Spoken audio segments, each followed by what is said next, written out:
स्मरण है ना वो वचन कि तुम एक बार मेरी सहायता के लिए अवश्य आओ। हम वासुदेव कृष्ण पर आक्रमण करेंगे कर।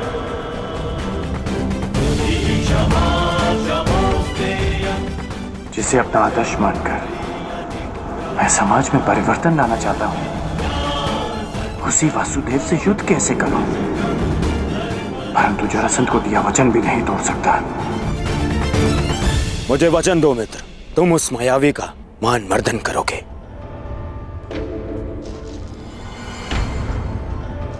जरासंध यद्यपि मेरे मित्र नहीं,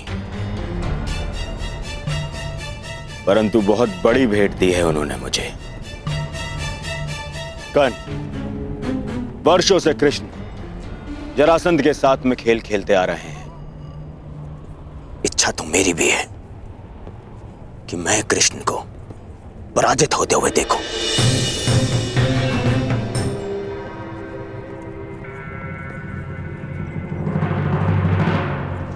जिसे तुमने आज तक देखा नहीं, उनसे इतनी शत्रुता क्यों मित्र? कई लोग उन्हें ईश्वर मानते हैं, अवतार मानते हैं। यही तो विडंबना है मित्र। मिथ्या बातों को लोग सत्य मान लेते हैं और एक मायावी को ईश्वर। मिथ्या? कृष्ण चरित्र में मिथ्या क्या है मित्र? मिथ्या नहीं है तो और क्या है मित्र?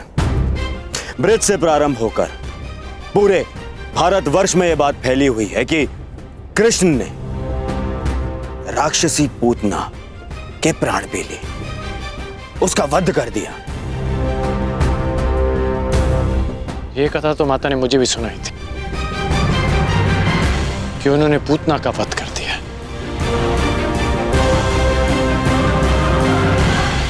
तुम ही बताओ मित्र, एक दूध मुहा बालक कैसे एक मायावनी राक्षसी का वध कर सकता है?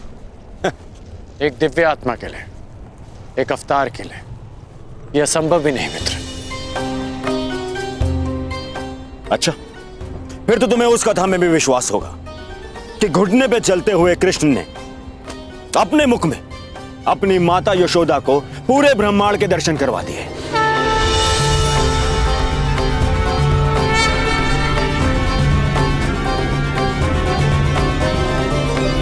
ये सब कुचक्र है मित्र, षड्यंत्र है ये। जानबूझ के ऐसे कथाओं का प्रचार किया जा रहा है ताकि उन्हें अवतार समझ लिया जाए, भगवान समझ लिया जाए उन्हें। कर्ण, तुम मुस्कुरा रहे हो मित्र। तुम ही बताओ, क्या इन घटनाओं का कोई भी साक्ष्य है जो इन्हें सिद्ध कर सके? मित्र, क्या सत्य है और क्या असत्य है, इस विवाद में मैं नहीं पड़ना चाहता।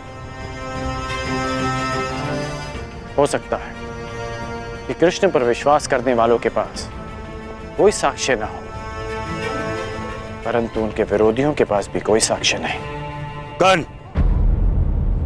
न जाने क्यों आज तुम्हारी बातों में मुझे उस युधिष्ठिर के स्वर सुनाई दे रहे हैं। ऐसा नहीं है मित्र।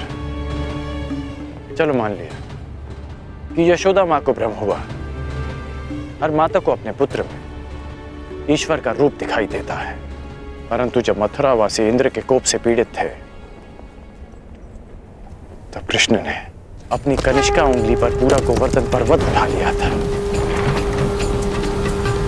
कोई सामान्य मनुष्य नहीं हो सकता मित्र।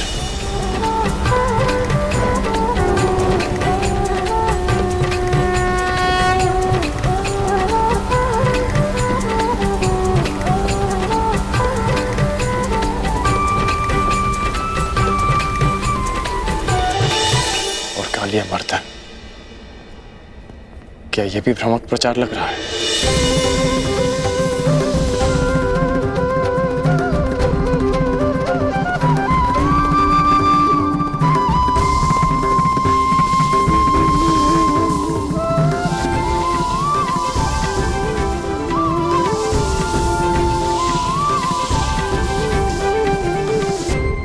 और कालिया मर्दन, क्या वो भी एक असत्य प्रचार था मित्र?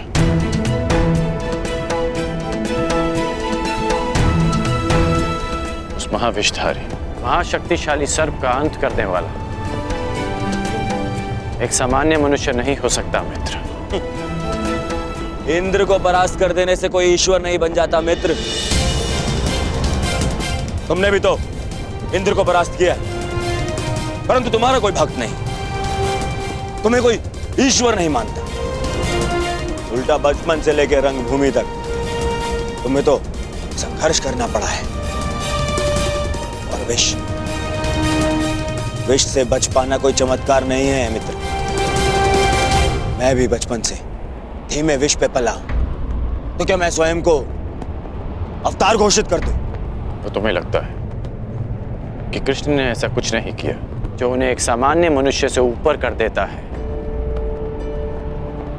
क्या कंस का वध कर पाना एक सामान्य मनुष्य के लिए संभव है? तुम ही बताओ मित्र। हाँ, ये मैं मानता हूं।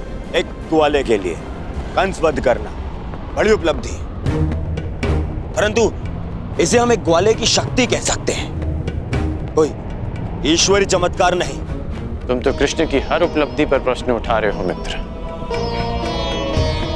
हाँ, क्योंकि वो एक छलिया है, छल करने वाला, माया करने वाला, और कुछ नहीं। छलिया कहो या मायावी, परंतु उन्होंने जो किया अपने लोगों के शुभ के लिए, अपने लोगों के उत्थान के लिए किया।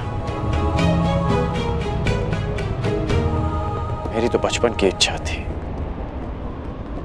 कि मेरी उनसे भेंट हो।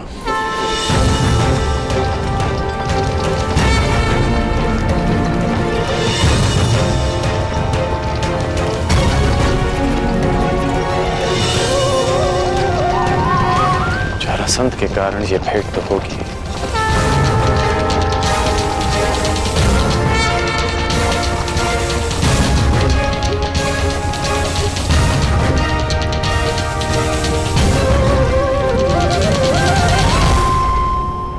युद्ध क्षेत्र में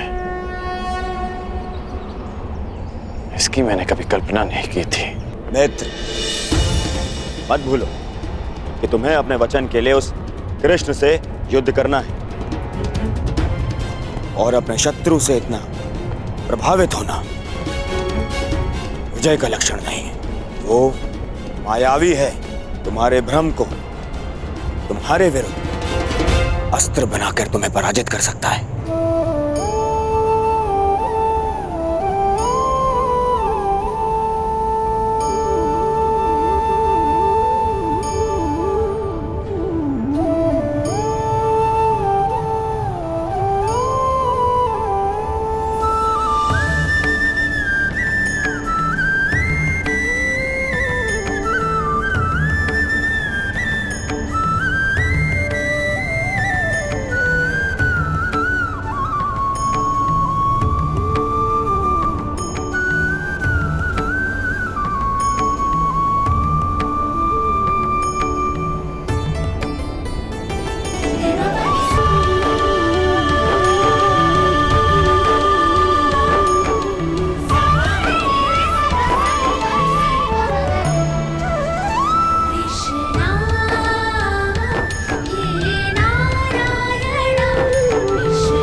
वो मायावी है, वो जहां अपने पांव रखे वहां सब कुछ परिवर्तित हो जाता है।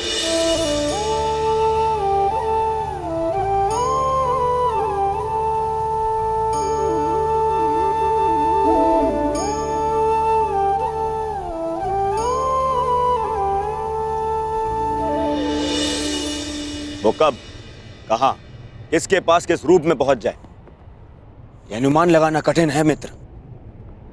तुम्हें उसकी माया से सावधान रहना होगा।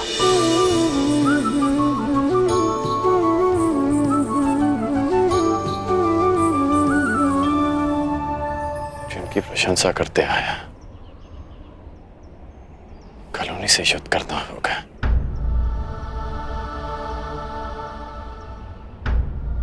समझ नहीं आता कि क्या करूं।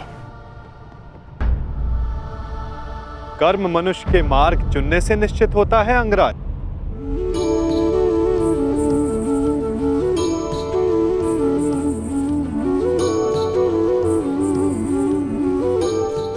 प्रश्न ये करना चाहिए कि मार्ग कौन सा चुना जाए।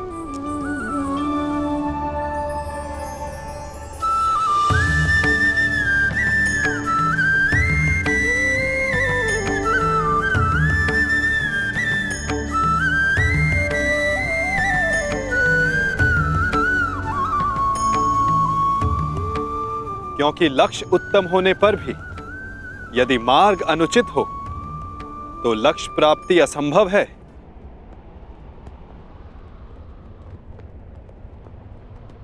चुनने की कला धनुर्विद्या से अधिक कठिन है अंगराज।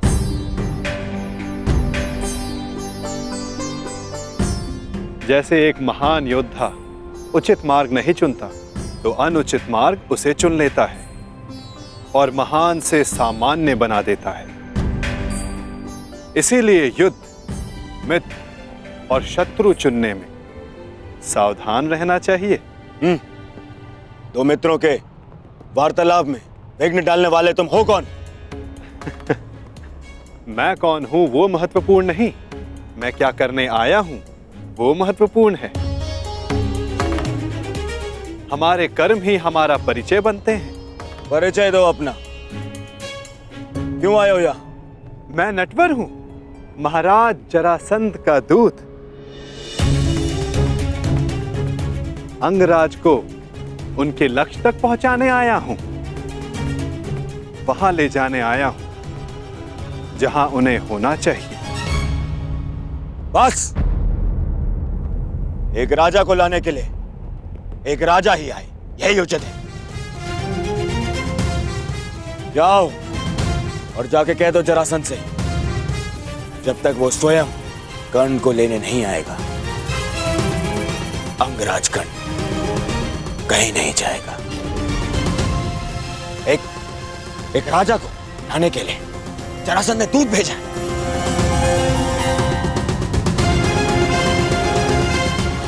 ये नियम के विरुद्ध है। नियमों के विषय में हस्तिनापुर के महान राजकुमार दुर्योधन ने एक बात कही है। क्या वो बात आपने नहीं सुनी? क्यों? क्या कहा है कुमार दुर्योधन ने? यही कि नियम वो बनाते हैं जो शासन करते हैं और उनको अपने बनाए हुए नियमों को पालन करने का बंधन नहीं होता। जिस तरह एक नदी अपना मार्ग चुनने से पूर्व किसी से पूछती नहीं, उसी तरह एक शासक अपने बनाए हुए नियमों को बदल सकता है। अब आप ही बताइए महोदय, क्या राजकुमार दुर्योधन ने कुछ अनुचित कहा?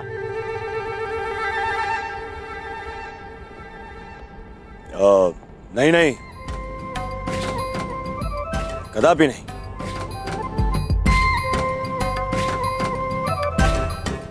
दूत का कार्य है संदेश देना अंगराज, परंतु फिर से कहूंगा, चयन करने का उत्तरदायित्व तो आपका है। आप मेरे साथ आना चुनते हैं या नहीं, ये तो आप पर निर्भर करता है। कर्ण ने यदि कुछ चुना है तो केवल अपने वचन का पालन करना है। मैं तुम्हारे साथ आऊंगा दूत। अहो भाग्य, मैं भी यही चाहता था कि आप मेरे साथ आएं।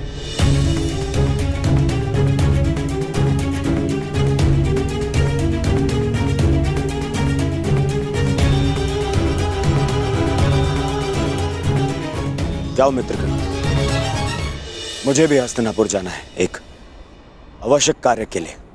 एक उक्ति आपके लिए भी है राजकुमार। ईर्ष्या की अग्नि सबसे पहले ईर्ष्यालु को जलाती है।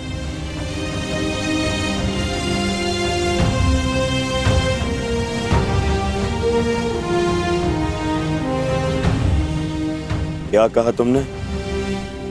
बस एक महान पुरुष की उक्ति स्मरण हो आई सो कह दी। वैसे ये उक्ति राजकुमार दुर्योधन की नहीं है, पर हां है उन्हीं के लिए।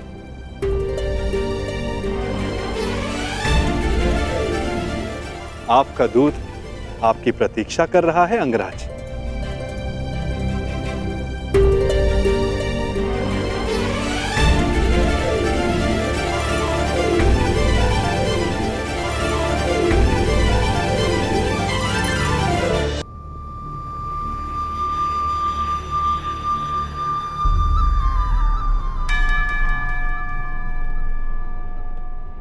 आपको लक्ष्य तक ले जाने का कर्तव्य मेरा है अंगराज, इसलिए रथ के अश्वों को किस दिशा में लेकर जाना है वो मेरे हाथों में। मैं अपना रथ स्वयं चलाना जानता हूं। जानता हूं, परंतु आज आपका सारथी बनने का अधिकार मेरा है। हां, अगली बार मैं ऐसा कर पाऊंगा या नहीं, ये निर्णय तो आपका कर्म और आपका चुनाव करेगा अंगराज।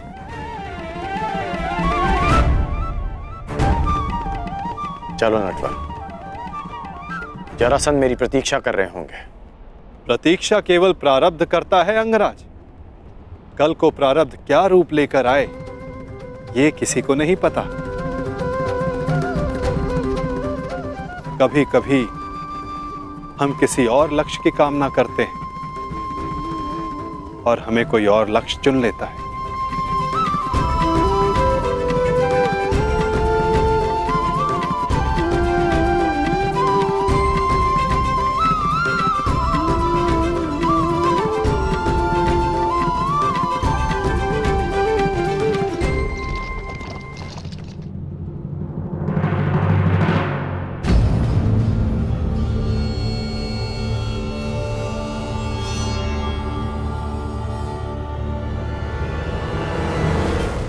मुझे देख के यूं आश्चर्यचकित ना हो कुमार दुर्योधन, मैं यहां अंगराज को लेने आया।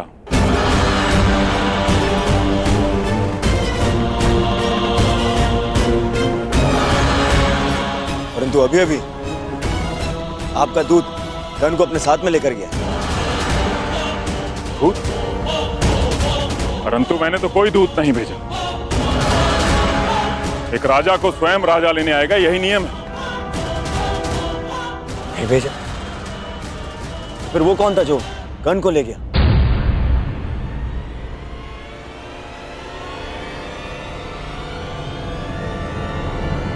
समझ गया,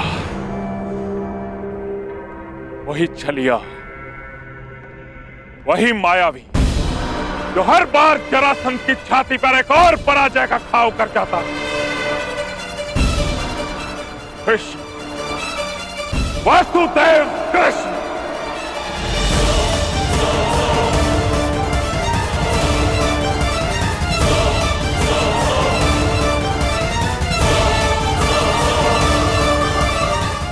कृष्ण,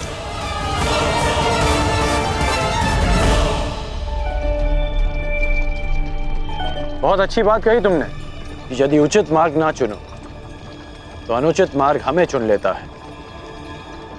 किसने कही हैं ये पंक्तियां? अंगराज, प्यासा नदी का मीठा पानी पीता है, उसके उद्गम की खोज नहीं करता। भूखा मीठा फल खाता है, वो फल किस पेड़ पर था उस पर शोध नहीं करता। ठीक उसी प्रकार किसने क्या कहा है वो महत्वपूर्ण नहीं, महत्वपूर्ण कुछ है तो ये कि कही गई बात समझ में आई या नहीं।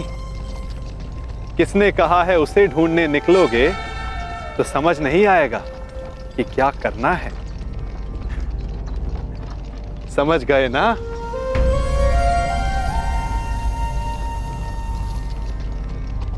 इतना अवश्य समझ गया कि तुम कोई भी बात सीधी तरीके से नहीं करते। दूत हूं, मार्गदर्शक हूं, और जीवन का मार्ग कभी सीधा नहीं चलता।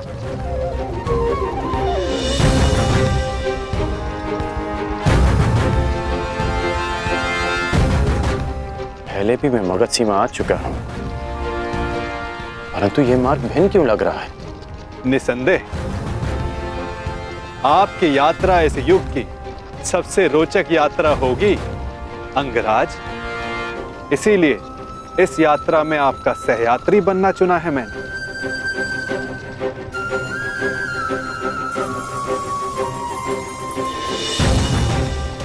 परंतु ये यात्रा अंत नहीं।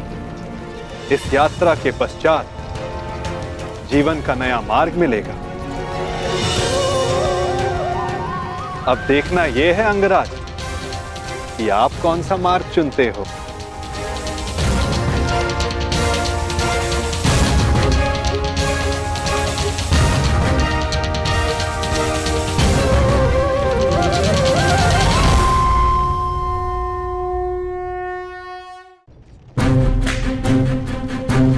पहले भी मैं मगध सीमा पर आ चुका हूं, परंतु यह मार्ग थोड़ा भिन्न लग रहा है। सीमांत का मार्ग निश्चित नहीं होता अंगराज। निश्चित तो उचित अनुचित होता है, अर्थात उचित दिशा निश्चित करना ही सत्य है।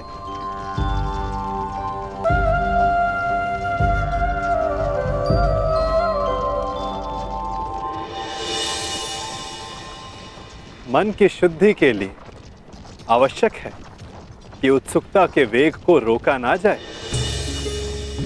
प्रश्न नहीं करोगे तो उत्तर कैसे पाओगे? तुम्हें कैसे पता कि मैं कुछ पूछना चाहता हूं? एक माता को कैसे पता होता है कि आज उसके बालक को क्या खाना है? एक ढाल को कैसे पता होता है कि तलवार किस ओर से आनी है? ये मन की भाषा है अंगराज। अपना मन सचेत हो तो दूसरे का मन पढ़ना कठिन नहीं। तो तुम मन की बातें भी पढ़ लेते हो? अवश्य। सारथी जो हूं, रथी का मार्ग प्रदर्शन करने के लिए उसका मन पढ़ने की कला एक सारथी को अवश्य आनी चाहिए।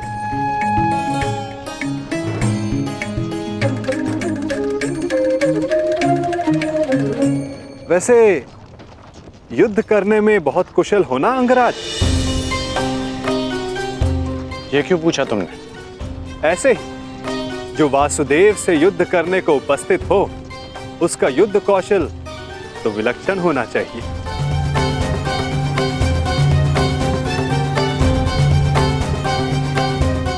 तुम्हें कैसे पता कि मैं वासुदेव से युद्ध करने जा रहा हूं? जरासंध ने बताया? नहीं। तो फिर किसने? आपको स्मरण नहीं अंगराज?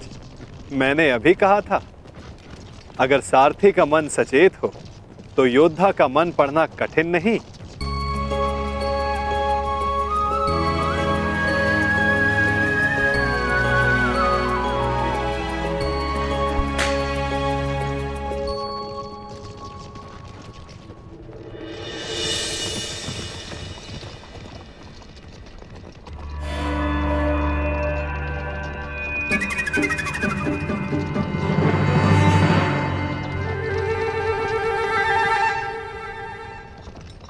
सारथी, और तीव्र और तेज चलाओ।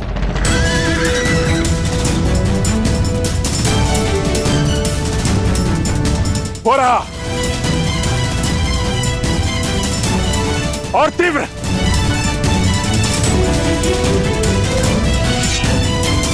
जरासंध को एक बार और मूर्ख नहीं बना सकता ये वासुदेव।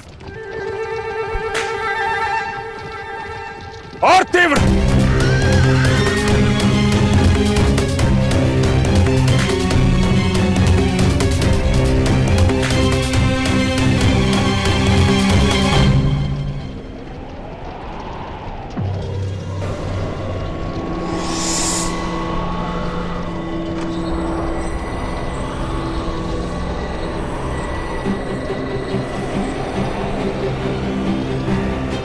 कहां गया ये छलिया?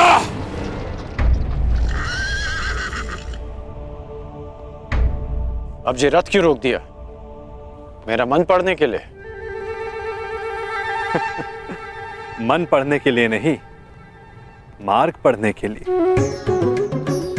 यदि लक्ष्य तक की यात्रा लंबी हो तो बीच बीच में रुककर मार्ग जांच लेना चाहिए। भाप लेना चाहिए कि कहां के लिए निकले थे, कहां तक पहुंचे हैं और कहां जा रहे हैं, और ये यात्रा आवश्यक है या नहीं।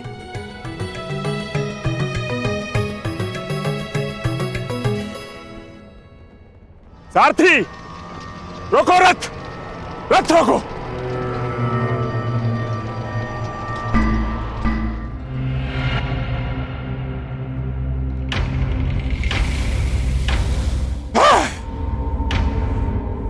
फिर से जरासंध की आंखों में धूल झोंक गया ये कृष्ण, परंतु ये जरासंध भी हार नहीं मानेगा। चलो सारथी।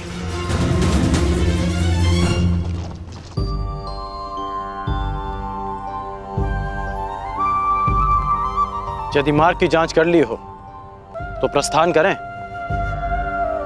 रथी को समय पर लक्ष्य तक पहुंचाना भी सारथी का ही कर्तव्य है। सत्य कहा आपने, परंतु एक बार पुनः विचार कर लीजिए अंगराज। अर्थात मैं इंद्र का सारथी नहीं कि मैं जल और वायु पर भी रथ चला सकूं। सामने देखिए अंगराज।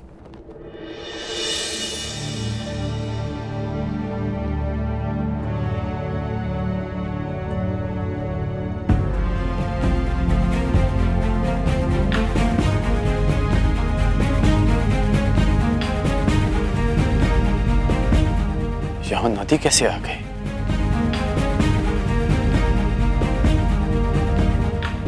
और मैंने इसे पहले क्यों नहीं देखा?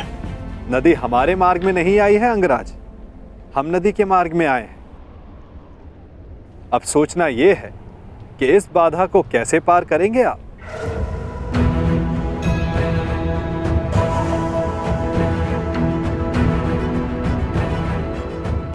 इस प्रश्न का मेरे पास क्या उत्तर हो सकता है?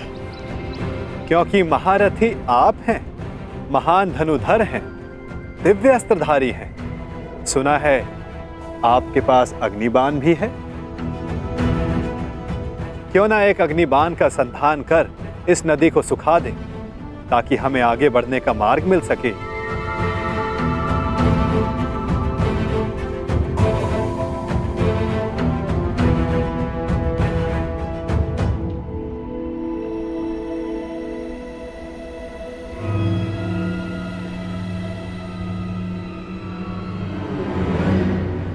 आपके लिए समय से ज्यादा महत्वपूर्ण और कुछ है?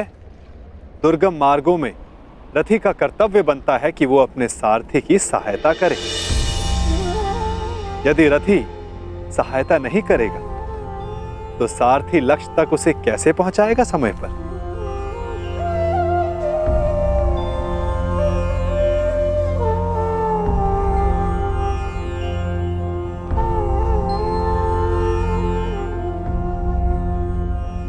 यदि लक्ष्य तक की यात्रा लंबी हो तो बीच बीच में रुककर मार्ग जांच लेना चाहिए।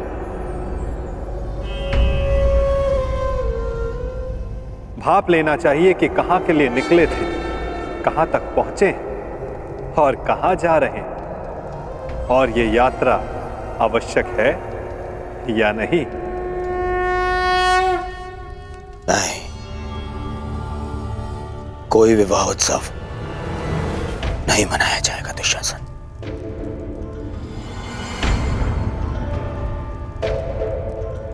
दुर्योधन तब उत्सव मनाएगा जब उन पांडवों का अंत हो जाएगा। उत्तम दुर्योधन, उत्तम।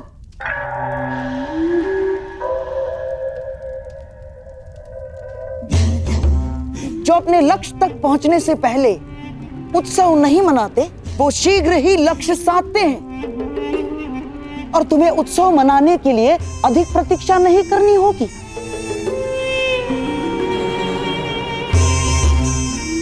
पुरोचन अधिकतम अगली पूर्णिमा तक लाक्षागृह का निर्माण कर ही देगा। तो बस तुम्हारे लक्ष्य प्राप्ति के लिए केवल 15 दिन शेष हैं। नहीं मामा श्री, नहीं। केवल लाक्षागृह के निर्माण हो जाने से कुछ नहीं होता। प्रश्न तो ये है कि क्या हमारे कहने पर ही वो पांडव वहां जाने के लिए प्रस्तुत होंगे? अवश्य होगा मेरे होने वाले सम्राट, अवश्य होगा। विशेषकर तब जब वर्णावत में हस्तिनापुर के युवराज का सम्मान और सत्कार करने के लिए वहां उन्हें बुलाया जाएगा। ये केवल संभावना है मामाश्री, संभावना। यदि उन्होंने वहां जाने से मना कर दिया तो गाय को अपने वश में कर लो तो बछड़े अपने आप विवश हो जाते हैं। ठीक उसी प्रकार पांडवों की माता श्री कुंती का सत्कार किया जाए तो उसके 5 पुत्रों को आना ही होगा। यदि वो 5 उंगलियां हैं तो कुंती उनका शरीर है, शरीर। वो जहां जाएगी ये 5 उसके साथ जाएंगे ही।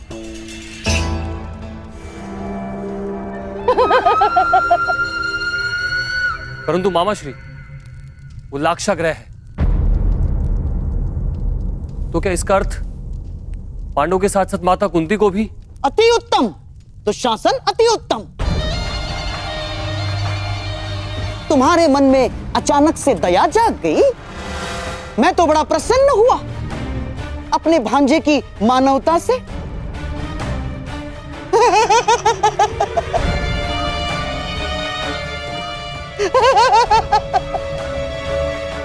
राजनीति में चने के साथ साथ घुन को भी पिसना होता है दुशासन। और हां, कुंती तो तुम्हारी माता समान है, तो उसे अपने पुत्रों के वियोग में व्यथित होने दोगे? क्यों ना उसके पुत्रों के साथ ही उसके आने वाले कष्टों का भी समापन कर दिया जाए।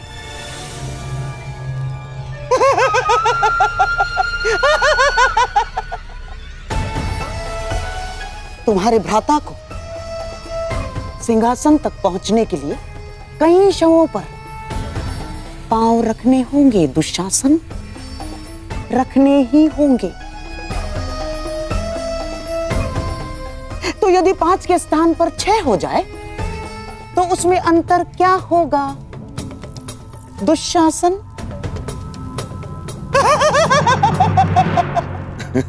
उचित उचित उचित कहा मामाश्री आपने।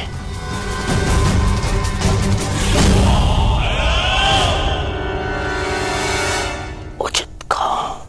ये उचित नहीं है। क्या उचित नहीं है अंगराज? अस्त्रों का प्रयोग। मैं योद्धा हूं, हत्यारा नहीं। यदि इस धारा को सुखा डाला तो इस जल के जीव जंतु मारे जाएंगे और निर्दोषों का वध मुझे स्वीकार नहीं। और अभी तुमने कहा कि ये नदी हमारे मार्ग में नहीं, हम नदी के मार्ग में आए हैं, तो नदी को सुखा देना उचित नहीं होगा। अति उत्तम। आशा है भविष्य में भी आपको ये बात स्मरण रहेगी अंगराज। मेरा तात्पर्य यह है कि अब हम रास्ता बनाएंगे कैसे? इस नदी को पार करना ही पड़ेगा अगर हमें समय पर पहुंचना है। आगे चलकर देखते हैं, कहीं तो जल स्तर कम होगा जहां से हमारे अश्व और रथ निकल सके। प्रस्थान करो। ठीक है, चलते हैं।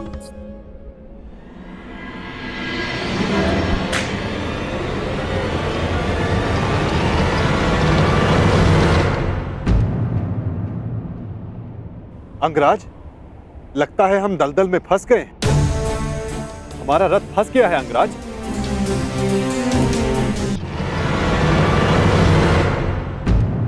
अंगराज, लगता है हम दलदल में फंस गए।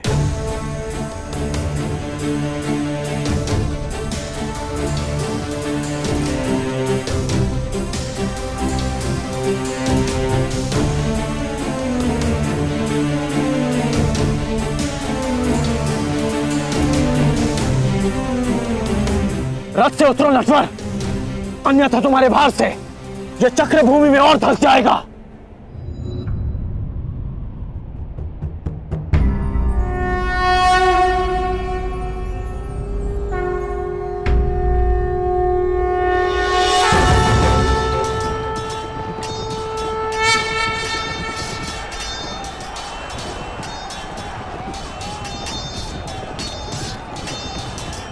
धनुष उठाओ पार्थ, संधान करो।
अब हमें शीघ्रता करनी चाहिए। वर्तमान के कर्म भविष्य में फलदायी होते हैं अंगराज।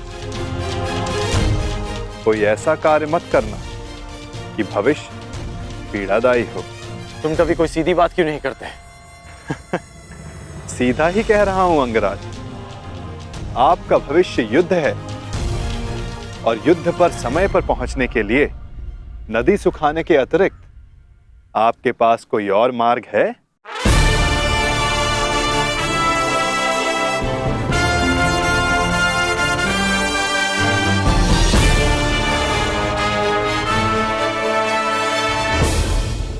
आपका भविष्य युद्ध है और युद्ध पर समय पर पहुंचने के लिए नदी सुखाने के अतिरिक्त आपके पास कोई और मार्ग है?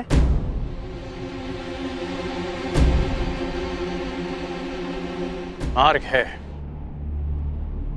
तुमने उचित कहा कि मैं धनुर्धारी हूं।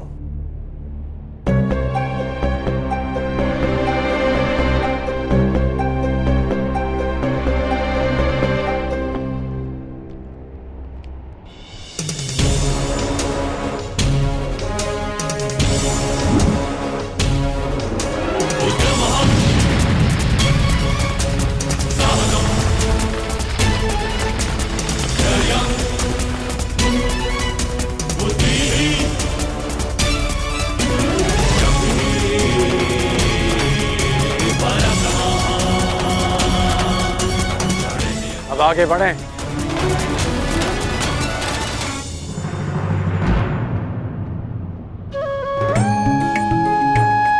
निर्दोषों की प्राणों की रक्षा के लिए अपना लाभ छोड़ देना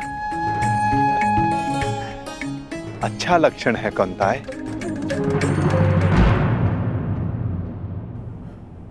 कोई सूचना? क्षमा कीजिए महाराज, गुप्तचरों के दल हर दिशा से लौट आए।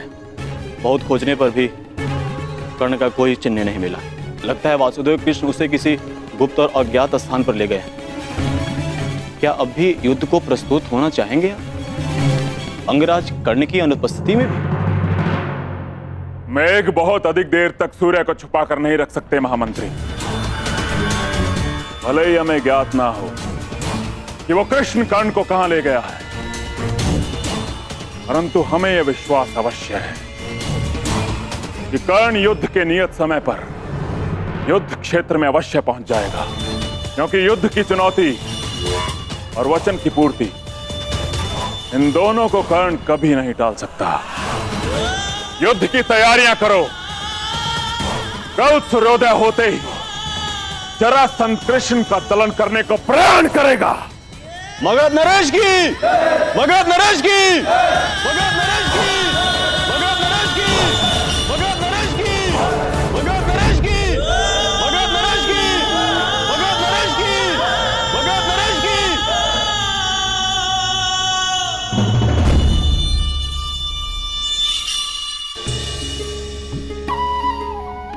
रुक क्यों गए?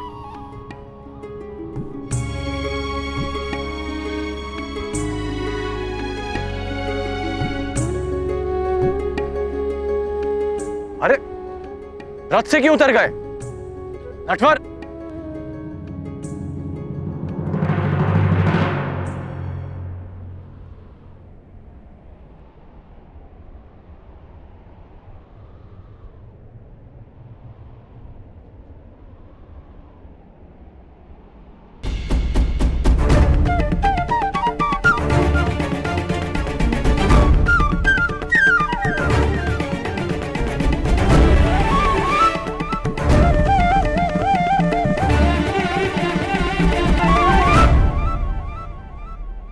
अब क्या हुआ? यहां क्यों आ गए? क्या करूं अंगराज, मैं आपकी भांति महान योद्धा नहीं, एक साधारण सारथी हूं। रथ को धकेलने से थकान हो गई है, इसीलिए विश्राम चाहिए। परंतु तुमने ही कहा था कि इस समय सबसे अधिक महत्वपूर्ण है। हाँ, पर समय भी समय समय पर विश्राम लेता है। हृदय के दो स्पंदों में विराम होता है, श्वास के प्रवास में विराम होता है, वर्षा के बूंदों के मध्य विराम होता है। इसीलिए मैं भी अल्प विराम ले रहा हूं। यदि समय विपरीत होता तो मैं विश्राम नहीं करता, गहन निद्रा में होता, लंबी निद्रा में।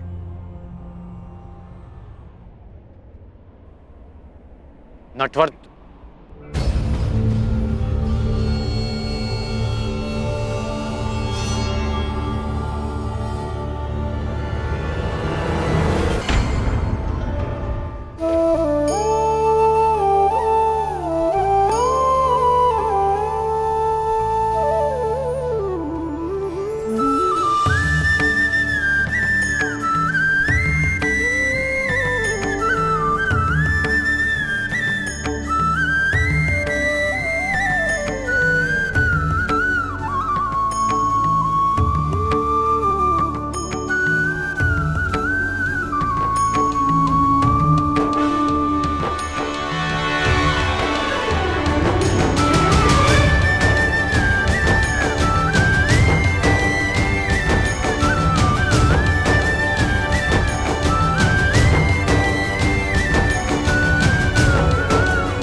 इसके हाथ में बांसुरी कहां से आ गई? हो गया विश्राम? थकान पूरी हो गई? सारथी हूं, रथी की थकान को दूर करना भी मेरा कर्तव्य है।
कैसा अनुभव हुआ?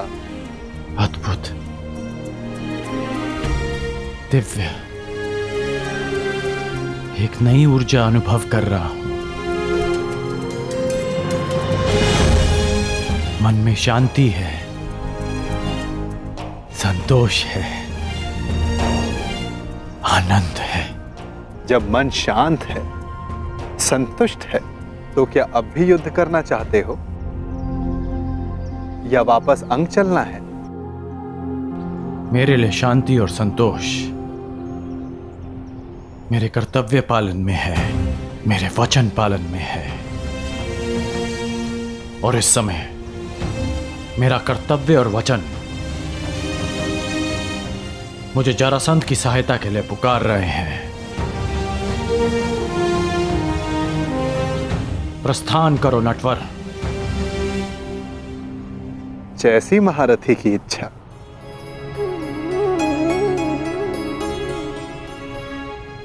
आइए।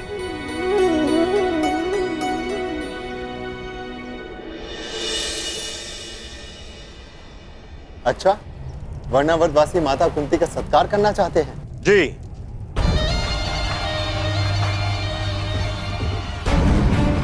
संदेश में कुछ ऐसा ही लिखा है। हम वारणावत वासी युवराज माता कुंती का मातृत्व प्रतीक के रूप में सत्कार करने की अभिलाषा रखते हैं।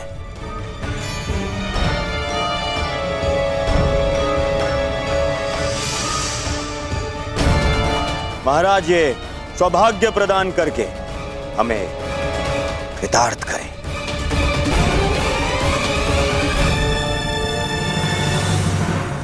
बहुत ही सुंदर विचार है। वास्तविकता में भ्राता पांडु की भार्य इस सम्मान की अधिकारिणी है भी।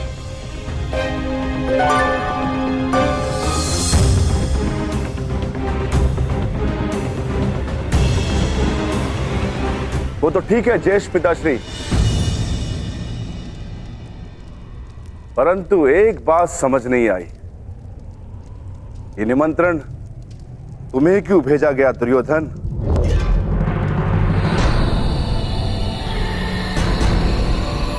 ज्येष्ठ पिताश्री या युवराज क्यों नहीं?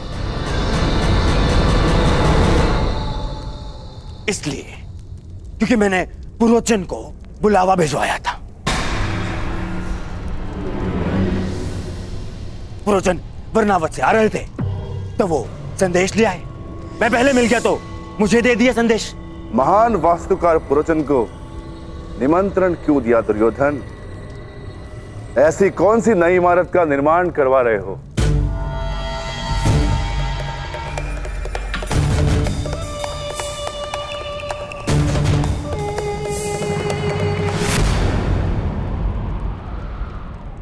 नहीं, वो क्या है कि अब कोई लाभ नहीं मेरे होने वाले सम्राट, कोई लाभ नहीं। चतुर भीम ने तुम्हें पकड़ ही लिया है। बात यह है भीम कि दुर्योधन अपने ज्येष्ठ भ्राता को भेंट देने के लिए एक सुंदर महल का निर्माण करवा रहा है।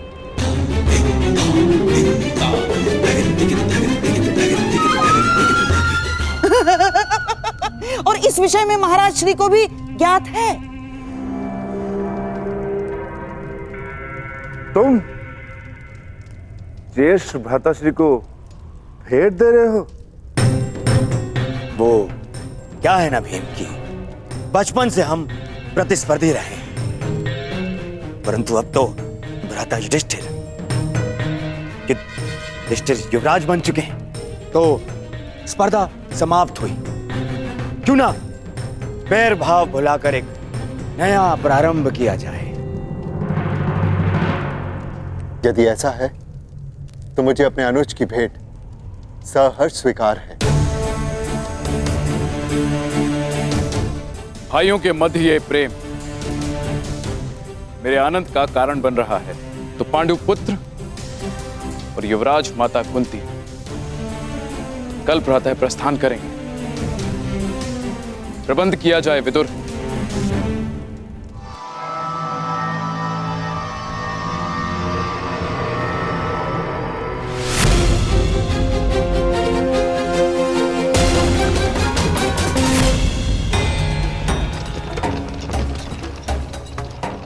कब तक पहुंच पाएंगे हम? मार्ग का क्या भरोसा अंगराज? कदाचित कल प्रातः तक या मध्यांक तक या फिर संध्या भी हो सकती है। नहीं, हमें शीघ्र पहुंचना होगा। युद्ध प्रातःकाल प्रारंभ होने वाला है। योद्धा का युद्ध और मनुष्य का प्रारब्ध उसके कर्म के हाथों में होता है वीर। यदि इतनी ही शीघ्रता थी तो जलधारा के सामने इतना समय क्यों व्यर्थ किया? चला देते बाण, सुखा देते नदी को, मर जाने देते सारे जीव जंतुओं को। मैंने तुमसे पहले भी कहा है कि निर्दोषों का वध मुझे स्वीकार नहीं। यदि कोई लक्ष्य बिना रक्तपात के प्राप्त किया जा सके तो प्रयास अवश्य करना चाहिए।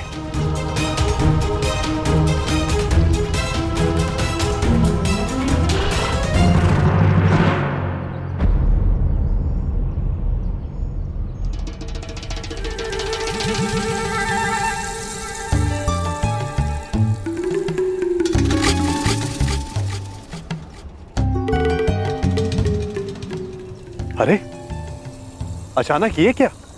वन इतना घना क्यों हो गया? यह कैसे संभव है? यही तो मुझे भी आश्चर्यचकित कर रहा है। कल तक तो ये मार्ग ऐसा नहीं था।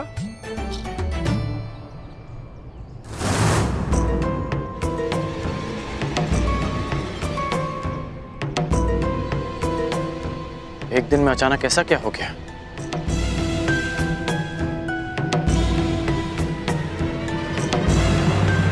मैं देखकर आता हूं कि कहीं हम मार्ग तो नहीं भटक गए। अवश्य।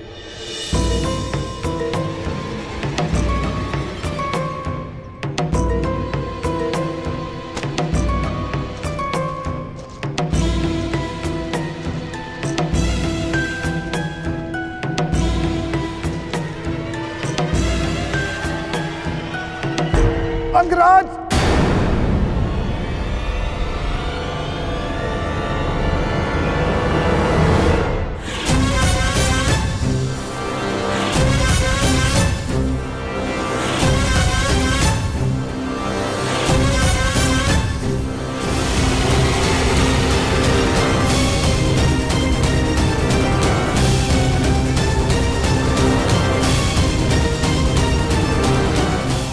रक्षा करो अंगराज, रक्षा करो।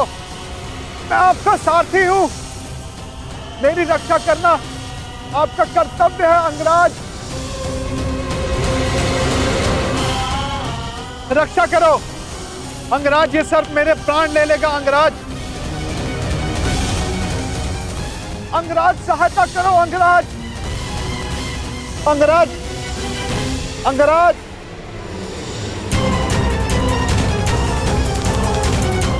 अंगराज, ये सर्प अपनी कुंडली कसता जा रहा है। अंगराज,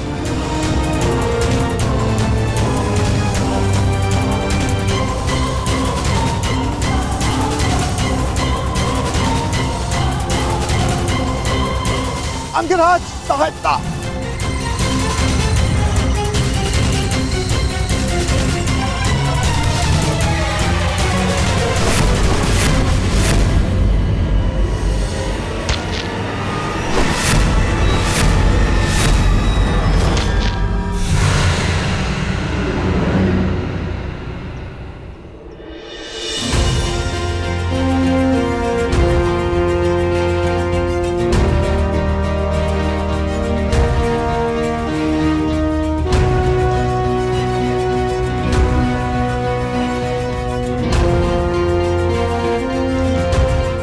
ठीक हो तो चलें। जलधारा के जीवों को नहीं मारा, परंतु इस सर्प का वध कर दिया। क्यों? तुम जीवित रहना नहीं चाहते क्या? निस्संदेह, परंतु वो सर्प भी जीवित रहना चाहता होगा अंगराज। मेरा तात्पर्य ये है, अभी कुछ ही देर पहले रक्तपात से बचने वाले, शांति और अहिंसा का समर्थक होने वाले अंगराज ने इस समय भिन्न व्यवहार क्यों किया? क्यों उस सर्प का वध कर दिया? क्यों अशांति की? क्योंकि परिस्थितियां भिन्न थीं। हाँ, मैंने उस सर्प को मारा क्योंकि उसने तुम पर आक्रमण किया। शांति भंग उस सर्प ने की, मैंने नहीं।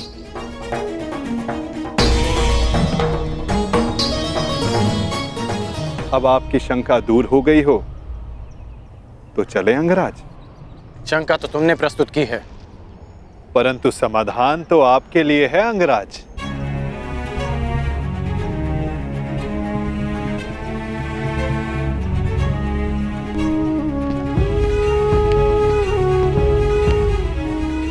वास्तविक शांति और मिथ्या शांति में अंतर कर पाने की योग्यता, दृष्टिगत से परे देख सकने की क्षमता जो तुम में है, वो हर मनुष्य में नहीं होती।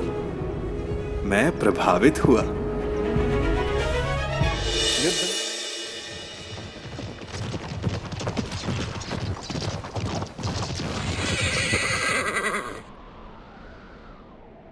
ये अचानक रथ क्यों रोक दिया? निद्रा का अनुभव हो रहा है अंगराज। तो यहां मेरे स्थान पर आने का कष्ट कीजिए, रथ मैं स्वयं चला लूंगा। मैंने कहा कि निद्रा का अनुभव हो रहा है, ये नहीं कि सोना है। हाँ, तनिक कुछ खा लूंगा तो स्फूर्ति अवश्य आ जाएगी।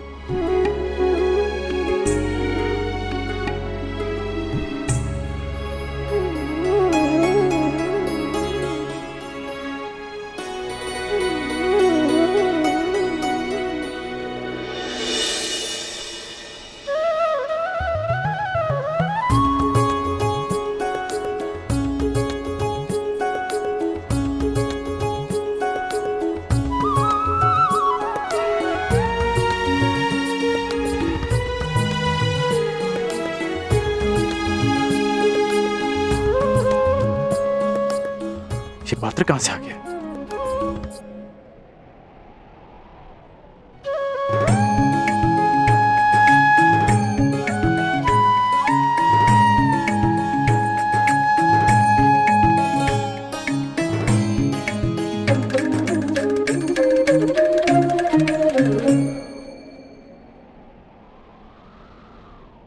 आपके मन का ये प्रश्न भी मैंने पढ़ लिया अंगराज। यात्रा कितनी लंबी होने वाली है, ये यात्री कहाँ जानता है। इसीलिए ऐसे समय के लिए ये माखन मैं हमेशा अपने साथ रखता हूँ। ये मुझे ऊर्जा और स्फूर्ति देता है और साथ साथ मन भी सचेत रखता है। खाओगे? खा लो। ठीक है, तुम इतना कह रहे हो तो खा लेता।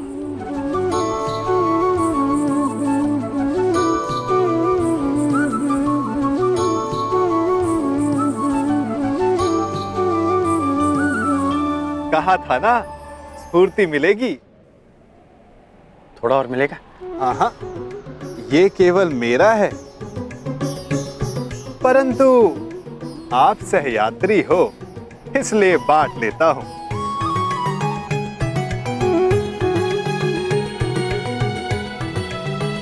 कभी सुना है आपने कि माखन और दूध में शत्रुता हुई है?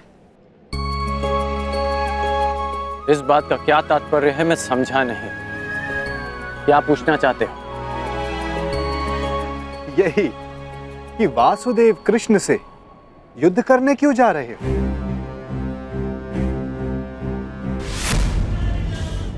यही कि वासुदेव कृष्ण से युद्ध करने क्यों जा रहे हो, जबकि समान गुण वालों को मित्र होना चाहिए। अच्छा, हम दोनों में क्या समानता है बताओ?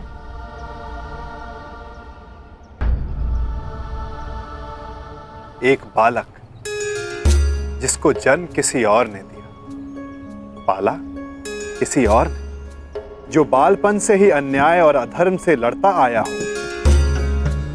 जिसका लक्ष्य अन्याय का नाश है, जिसने प्रेम किसी से किया और विवाह किसी और से करना पड़ा, और अब धर्म संस्थापन के लिए अथक परिश्रम कर रहा है। अब आप ही बताओ, क्या ये समानताएं नहीं है? कुछ असमानताएं भी हैं हमारे बीच। कैसी असमानताएं अंगराज? कृष्ण को जन्म किसी और ने दिया और पाला किसी और ने, परंतु मुझे मेरे सगे माता पिता ने पाला है। निसंदेह, परंतु लक्ष्य दोनों का समान है। इसीलिए इस यात्रा में एक दूसरे का सहायक होना चाहिए, विरोधी नहीं। कदाचित हम दोनों एक ही पक्ष में होते हैं। यदि मैं जरासंध को वचन नहीं देता कि मैं कृष्ण के विरुद्ध उनकी सहायता करूंगा। युद्ध में सम्मिलित होने का वचन दिया है या कृष्ण के विरुद्ध युद्ध करने का अंगराज? मैं समझा नहीं।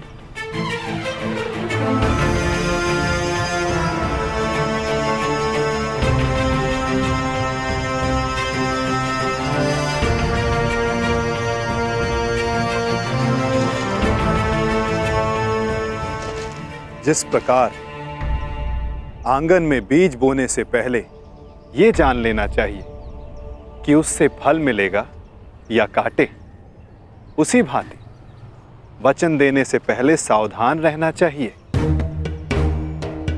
वचन ऐसा अश्व है जिसे समझ की रस्सी से ना बांधा जाए तो अनियंत्रित होकर अपने सवार को हानि पहुंचा सकता है।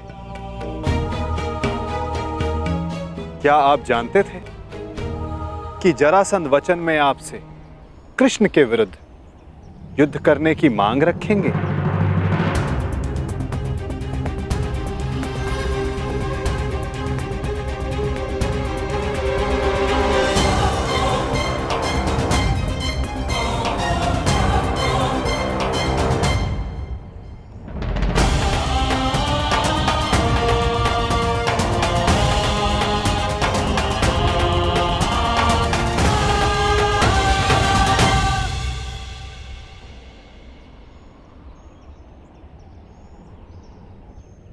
मैंने अपना कार्य पूरा किया अंगराज।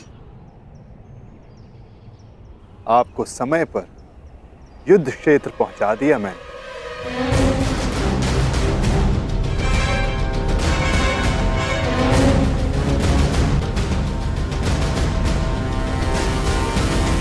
आवश्यक भी था,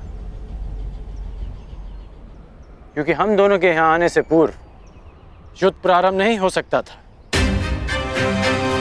तो आपको लगता है कि जरासंध आपके बिना युद्ध नहीं करेगा?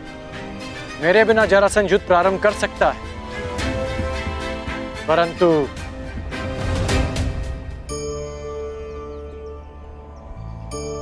परंतु क्या? कहे दीजिए अंगराज।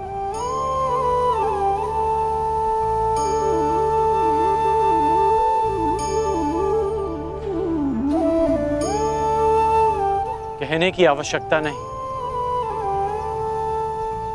सारथी हैं आप, सचेत भी हैं, तो अपने रथी का मन पढ़ लीजिए। सारथी का कार्य पूर्ण हुआ, परंतु रथी की तीसरी परीक्षा अभी शेष है।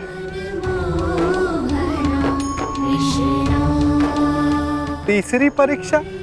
ये क्या कह रहे हैं आप अंगराज?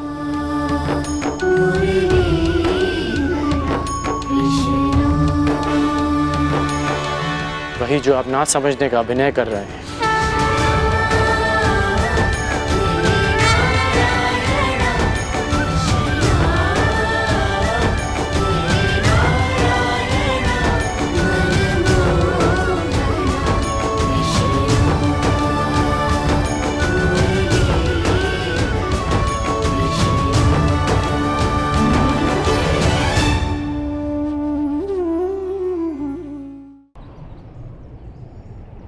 तीसरी परीक्षा? ये आप क्या कह रहे हैं अंगराज?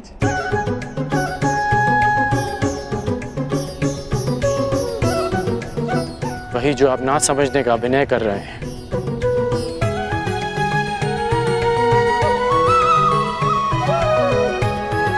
मेरे गुरु परशुराम ने मुझे मानव के त्रिगुण व्यवहार को समझने का ज्ञान दिया है। मानव का व्यक्तित्व राज, सत्व और तम गुणों के संतुलन से बनता है।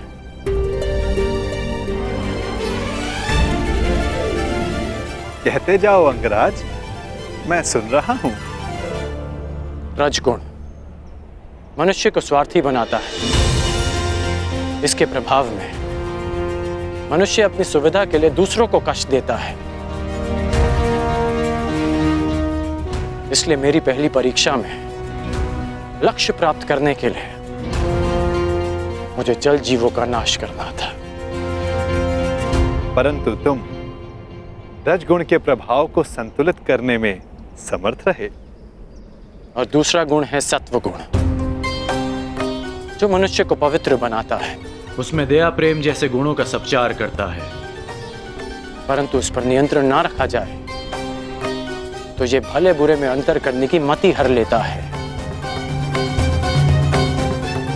मनुष्य को हर ओर अच्छाई दिखती है, वो आभासी शांति को सत्य समझ लेता है और बुराई का अंत नहीं कर पाता।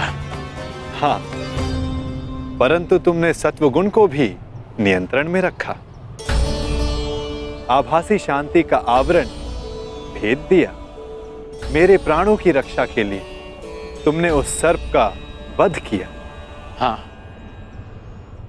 और अब मैं तीसरी परीक्षा की प्रतीक्षा कर रहा हूं, तमोगुण की परीक्षा।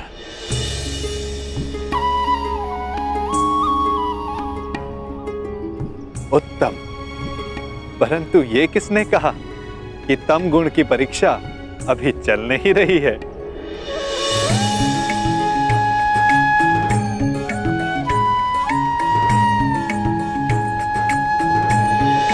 तमोगुण अंधकार के भांति हमें भ्रमित कर देता है। ठीक कहा आपने कि तमोगुण की परीक्षा इस यात्रा के साथ ही प्रारंभ हो गई थी। इस यात्रा के प्रारंभ में ही मेरे सामने एक भ्रम का, एक माया का आवरण बनाया गया। परीक्षा यह थी कि मैं इस आवरण के पार देख पाऊंगा या नहीं। अति सुंदर, तो कुछ देख पाए अंगराज?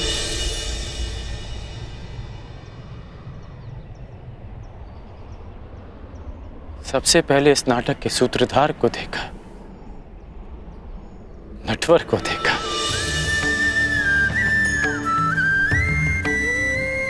फिर उसे भी देखा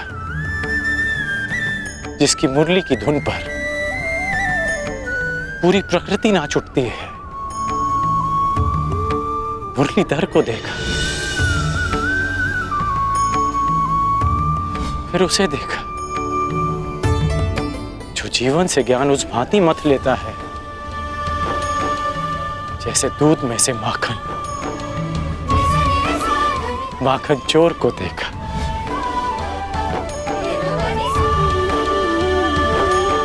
और फिर उसे देखा जिसके ये सब रूप हैं।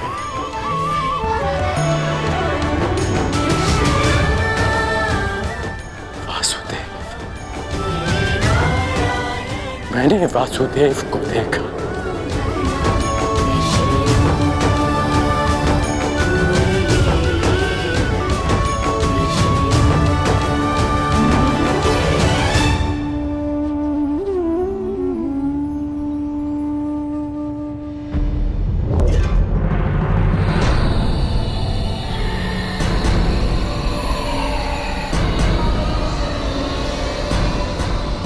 महाराज, यहाँ ना कोई सेना है ना वासुदेव।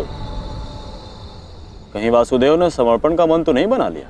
नहीं, यदि समर्पण करना होता तो वो कर्ण को अपने साथ नहीं ले जाता। कृष्ण या तो युद्ध करेगा या फिर से कोई छल। यही जानना चाहता था कर्ण कि तीनों गुणों के प्रभाव को नियंत्रित कर सकने की क्षमता तुम में है या नहीं। मैं संतुष्ट हुआ। इस जीवन में मैंने तुमसे अधिक विलक्षण पुरुष नहीं देखा। सूर्य देवता है, पर मनुष्यों में सूर्य तुम हो कर्ण। धन्य है तुम्हारी माता, धन्य है तुम्हारे पिता।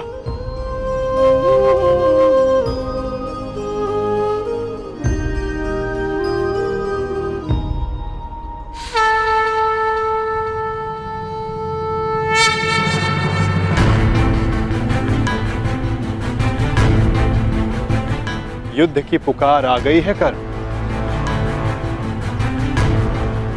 मुझे जाना होगा। युद्ध में सम्मिलित होने का वचन तुम पूरा कर चुके हो। अब यह तुम्हारा निर्णय है कि तुम मुझसे युद्ध करोगे या मेरे पक्ष में रहोगे। जो भी निर्णय लेना सोच समझ कर लेना कर, क्योंकि आज का लिया गया निर्णय भविष्य का निर्धारण करेगा।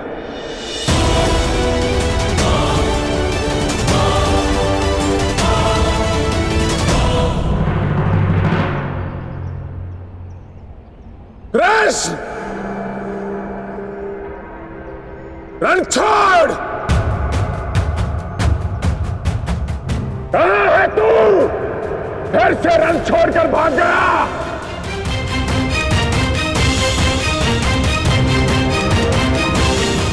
देख रहे हो, सबके समक्ष खड़ा हूं मैं, फिर भी सब मुझे ढूंढ रहे हैं, पुकार रहे हैं।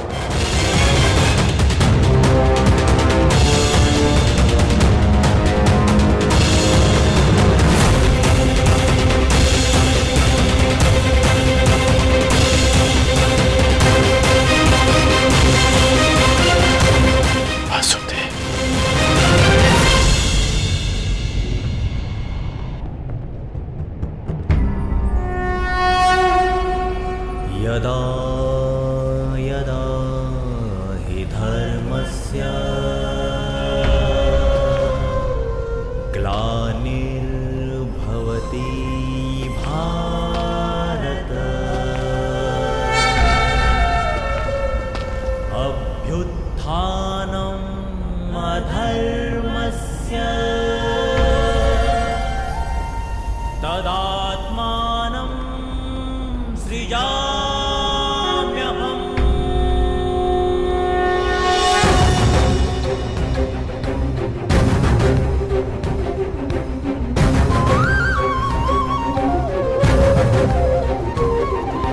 यदा यदा हि धर्मस्य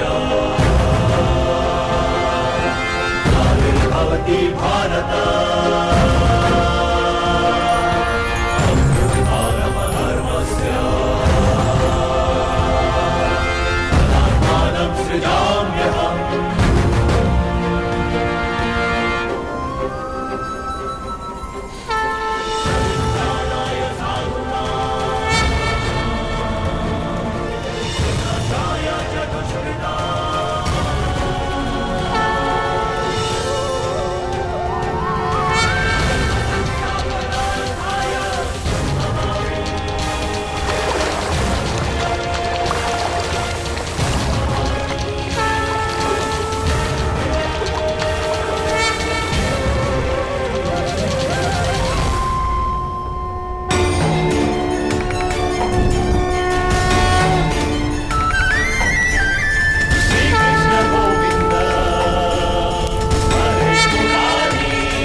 आई पहुंचा रण छोड़ अपने जीवन के अंतिम रण में।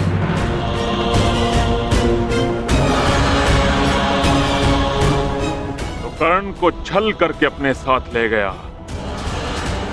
ताकि युद्ध को टाल सके, और आया भी तो निहत्था बिना सेना के। परंतु फिर भी मैं प्रस्तुत हूं। आज मैं तुझे समाप्त कर दूंगा कृष्ण। विकास के प्रयास को प्रशंसा मिलती है जरासंध, विनाश के प्रयास को नहीं।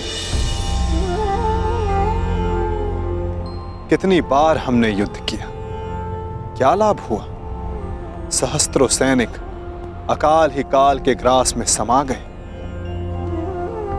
युद्ध तब श्रेष्ठ है जरासंध जब उसका लक्ष्य एक महान शांति हो, ना कि एक मिथ्य अभिमान की पूर्ति।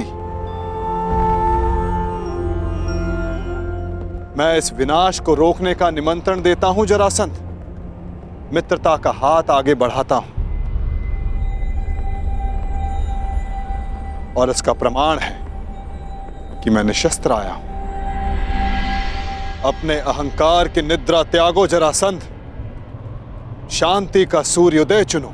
अरे जा रण छोड़, शांति कायरों की ढाल होती है, वीरों का आभूषण युद्ध होता है ग्वाले, युद्ध। अरे चुनौती स्वीकार कर। संसार की, मानवता की ढाल शांति है जरासंध। जिसके पास विनाश की शक्ति हो उसे शांति का विकल्प पहले चुनना चाहिए। वीर वो नहीं जो पल पल में युद्ध को उपस्थित हो जाए, वीर वो होता है जो जब तक संभव हो युद्ध को टाले। तुम्हारे नाम में ही संधि है, तो फिर क्यों युद्ध के कंकड़ से शांति का पात्र तोड़ते हो जरासंध? यदि शांति का पात्र छलका तो विनाश बाहर आएगा। मैं कोई मथुरा का ग्वाला नहीं जो तुम्हारी इन मीठी मीठी बातों में आ जाऊं। तुम्हारे उद्देश्यों के बाणों का जरासंध के कवच पर कोई प्रभाव नहीं पड़ेगा।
ये तुम्हारी दूसरी भूल है जरासंध, और मेरी अंतिम चेतावनी, शांति का अंतिम प्रयास।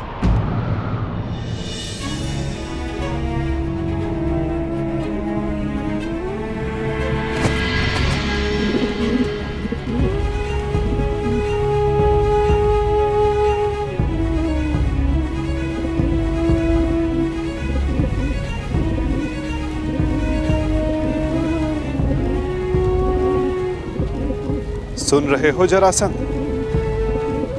ये अबोध भी कह रहा है कि शांति रखो।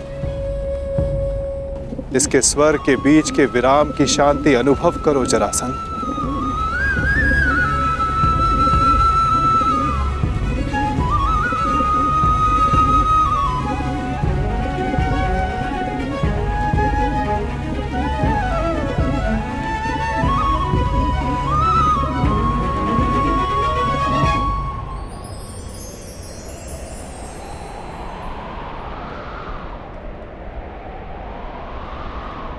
शांति का संदेश लाने वाले परिणाम जानना चाहता है वासुदेव, तो देख।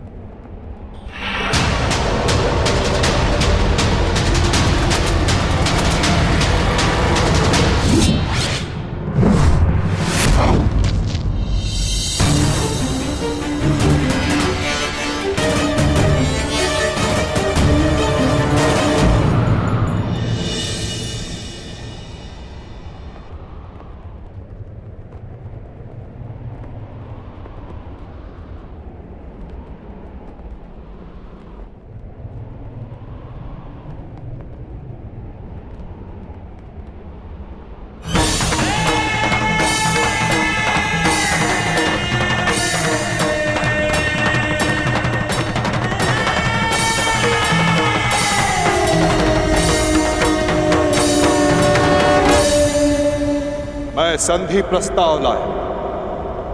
तुमने शांति दूत का वध किया, मैंने शास्त्र से समझाने का प्रयास किया, तुमने शस्त्र उठाया। मैं प्रेम लाया था, तुमने युद्ध की मांग की। तुम्हें युद्ध चाहिए जरासंध, तो लो, मैं तुम्हें युद्ध देता हूं।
हर पाप के मार्ग में आना मेरा कर्तव्य है, परंतु नियति के मार्ग में आना मेरा अभ्यास नहीं।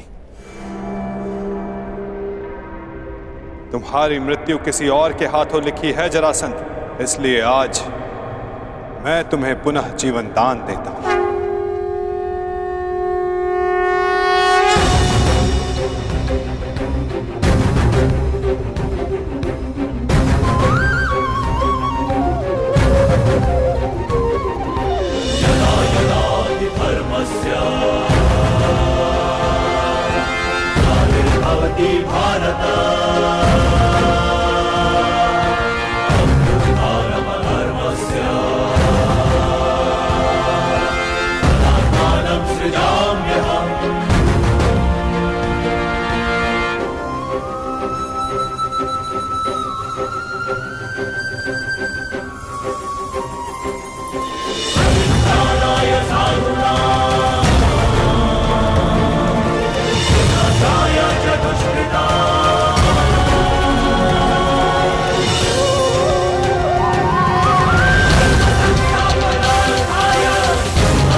क्या हुआ?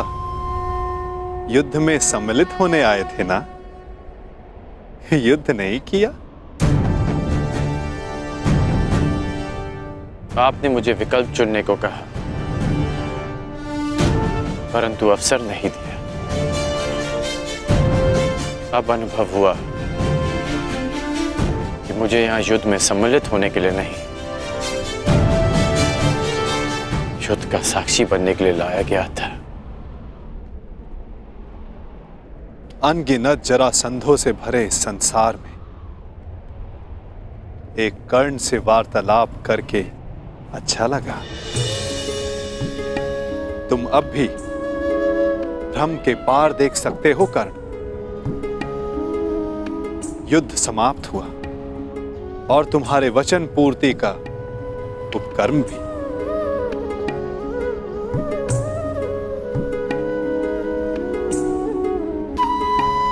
तो प्रस्थान करें?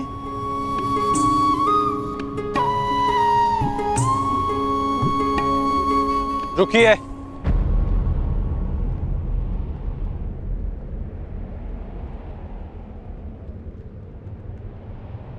वासुदेव,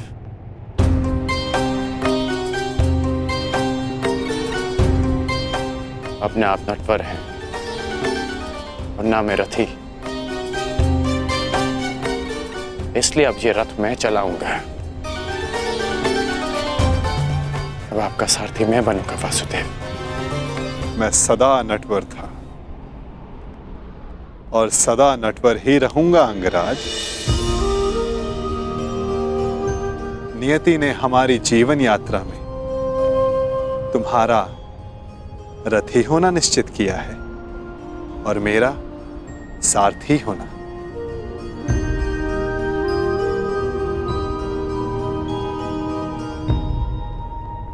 जो मन में है कह डालिए अंगराज। युद्ध ना कर पाने का खेद है? नहीं, क्योंकि जिस युद्ध में आप सम्मिलित हों वहां किसी और का युद्ध करना व्यर्थ है।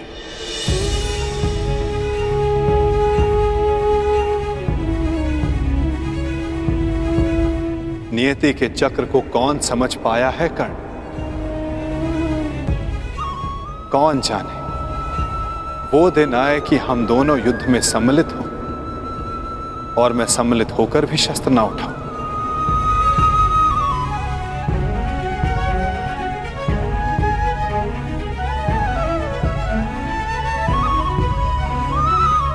अरे अरे, इतना गंभीर क्यों हो गए?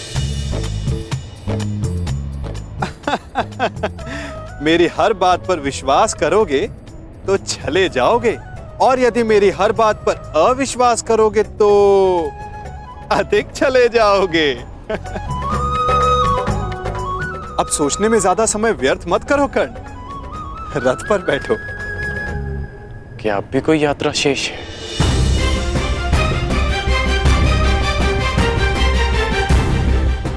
यात्रा तो अनावृत नियम है कर्ण। तुम्हारी मगध की यात्रा समाप्त हुई, हो सकता है कहीं और किसी नई यात्रा का प्रारंभ करने जा रहे हो।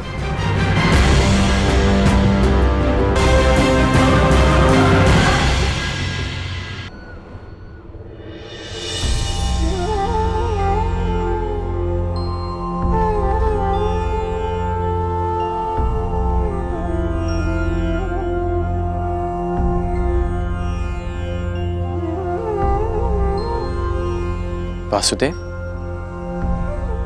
अभी आपने कहा कि दूसरी यात्रा प्रारंभ हो रही है, तो फिर आप बीच में क्यों रुक गए? विचार कर रहा हूं अंगराज कि कुछ यात्रा यदि प्रारंभ ना की जाए तो भविष्य पूर्णतः भिन्न हो सकता है।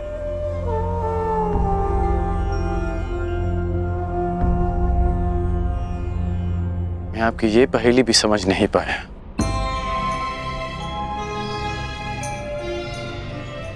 हर पहेली का उत्तर हमारे चयन में होता है अंगराज, और भविष्य चयन पर निर्भर करता है। जीवन जीने के सदैव दो विकल्प होते हैं। एक विकल्प होता है इस पाषाण खंड की भांति, जो अपने अहंकार, अपने हठ, अपनी जड़ता के बोझ के कारण भारी और कठोर हो जाता है, जो ना अपना चुना हुआ मार्ग बदलता है और ना ही अपने विचार। उसका प्रारब्ध इस पाषाण खंड की तरह होता है।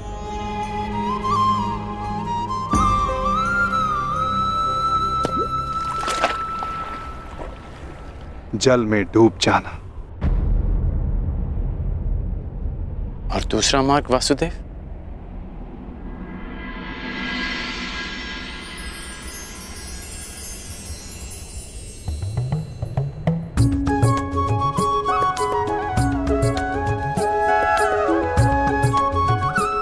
भक्ति मार्ग, इस मोर पंख की भांति हल्का,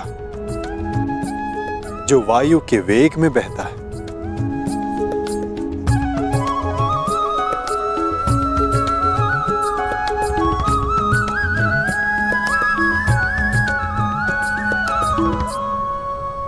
जो इस मोर पंख की भांति होते हैं, वे अपने आप को ईश्वर की इच्छा के हाथों ऐसे समर्पित कर देते हैं जैसे इसने स्वयं को वायु को समर्पित किया। इसीलिए वायु उन्हें किसी भी ओर ले जाए, वे सदैव ईश्वर की गोद में रहते हैं। यदि हर बात में ईश्वर की इच्छा है और प्रकृति भी ईश्वर की गोद है, तो ये पाषाण ईश्वर की गोद में ही गया है। तो इस प्रकार तो ये दोनों मार्ग एक ही हुए ना वासुदेव? पाषाण हो या पंख, वायु के साथ बहें या जल में मग्न हो जाएं, रहना तो ईश्वर के साथ ही है।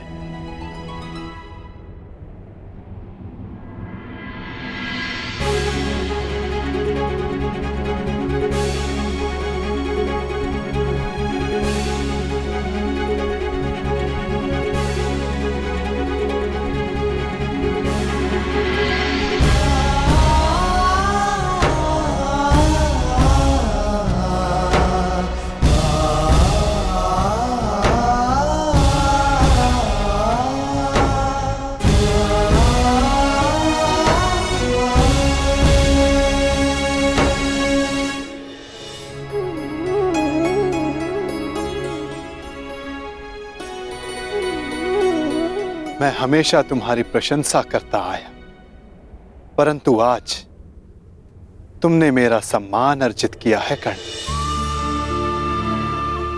तुमने वो समझ लिया जिसका ज्ञान पाने में ऋषि मुनि अपना सारा जीवन बिता देते हैं। कोई पाषाण खंड नहीं, कोई मोर पंख नहीं। यदि कुछ महत्वपूर्ण है तो कर्म और कर्म के परिणाम।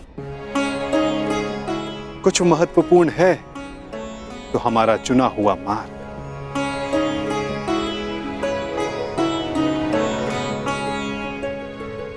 बहुत ज्यादा सोचते हो अंगराज, बहुत समय भी व्यर्थ करते हो। अब यहीं रहना है या आगे चलें? रुके तो आप हैं वासुदेव। कहा था ना, जीवन मार्ग में रुककर देख लेना चाहिए कि लक्ष्य उचित है या नहीं। और हमारा मार्ग हमारे साथ छल तो नहीं कर रहा है।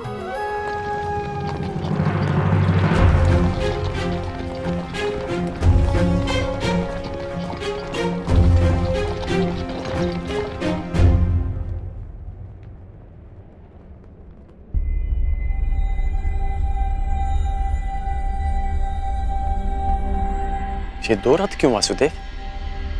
क्योंकि यहां से दो मार्ग जाते हैं कर्ण, एक हस्तिनापुर को और दूसरा पांचाल को। तो अचानक आप पांचाल जा रहे हैं? कहीं इसका संबंध पाषाण खंड और मोरपंख के चुनाव से तो नहीं? नहीं कर, आवश्यक नहीं कि हम केवल पाषाण खंड या मोरपंख ही हों। कभी कभी कर्म के साथ साथ निमित्त भी महत्वपूर्ण होता है। हम में से कुछ पाषाण पानी के लिए निमित्त होते हैं, मोरपंख के लिए वायु का, और निर्माण के लिए अग्नि का। निर्माण के लिए अग्नि का? परंतु अग्नि तो सब भस्म कर देती है। हाँ, परंतु यही अग्नि पवित्र भी करती है अंगराज। और ऐसी ही एक अग्नि का साक्षी बनने जा रहा हूं मैं, जो एक पिता के मन में उत्पन्न हुई। वो अग्नि जो एक दिन सब पवित्र कर देगी।